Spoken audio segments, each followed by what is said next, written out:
What's going on, everybody? Another watch list for Wednesday, August 14th.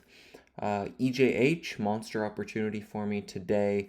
China pump, China scam. I had mentioned in watch list prior, probably a few weeks ago, that I was keeping it on watch for similar setup to Clue. Exact same daily chart and just waiting for this day. And for EJH, that came today. Instead of over 2 days, it just happened in 1 day. But once this 110s level broke down, right here, it tested it in the morning. And then once it broke down, that was the floodgates were open and it basically went to zero. So a really good opportunity there. And then Lace was my other trade from today. Let me see here if I zoom in. Maybe the 1 minute's a bit better. Yeah, 1 minute's a bit better. So if I look here at the daily, looking left, big volume days, you've got this 450 line. And then here in pre-market, it hits my scan right around 850, and this thing goes nuts to 6. So parabolic daily going from 150 to $6 here in pre-market. So I'm looking at this as an exhaustion move, looking for fill fall through momentum once 450 confirms. So you get this 6 blowout, sits back, consolidating on 450. Once it breaks down, I'm looking at pops. And this one was pops versus high day, and then I scaled through low a day, moving risk to 450, and then just covering into the halt down, catching the meat of the move there. PSNL was my other daily watch for week opens towards this 380 to 4 range. We got it here off the open into 4s, and I'm waiting for higher lows.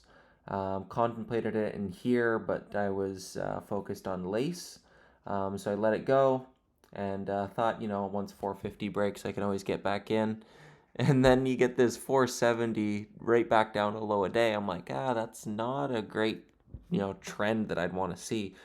So this kind of looked like a lower high structure to me. So I actually didn't even get there on this one.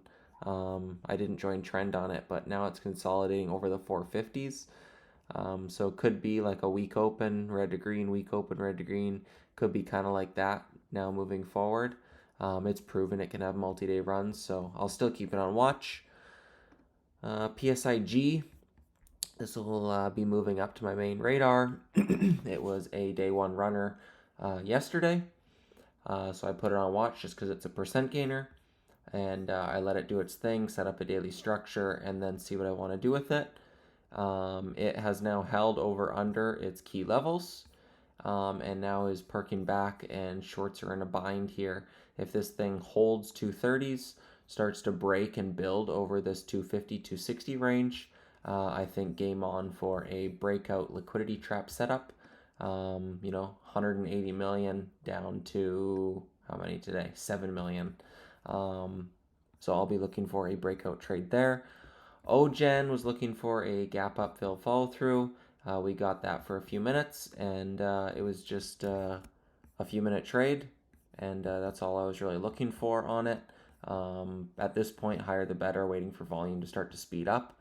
I was on broadcast this morning over in Investors Underground, laying out my plans in there, and they pretty much all played to a T, so it was a good day all around. SGMO, still keeping this one on watch. I really like this lower high, to be honest. As long as this holds a higher low to this 84, I still like this a lot. Now that it's set this lower high to 110s, with the 110 as the daily breakout, if this holds over 80s, if this sort of $1 range and then breaks 110s and starts to consolidate this week, starts consolidating in this range, I join that trend, anticipating that break. Lumen, a little bit of a bounce here today, but again, not as low as I would have liked. So not really a main radar. So yeah, I think that's about it.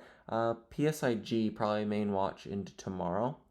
Maybe PSNL kind of a side radar, and SGMO for a multi-day watch. Just it's going to be a perma watch until it either breaks down or breaks out. I think that's it. I will see you guys in the room.